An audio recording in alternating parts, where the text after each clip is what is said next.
તહેવાર દરમિયાન તહેવાર સ્પેસિફિક આઇટમોનું વેચાણ ઉત્પાદન ખરીદ બધે વધતું હોય છે, સામાન્ય વાત છે. અત્યારે જ્યારે મકર સંક્રાંતિ આવી રહી છે ત્યારે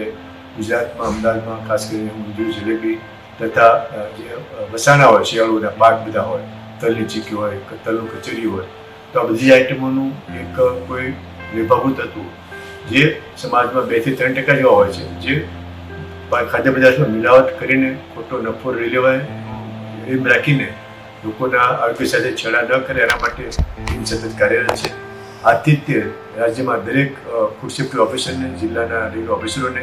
આ તહેવાર દરમિયાન આ જે ખાદ્ય પદાર્થોનું માર્કેટમાં ઉત્પાદન થતું હોય, વેચાણ થતું હોય, સંગ્રહ થતું હોય ત્યાં જઈને એના સર્વેલન્સના નમૂના અને એન્ફોર્સમેન્ટના નમૂના લેવાનું, ઇન્સ્પેક્શનની સૂચના આપવામાં આવેલી છે.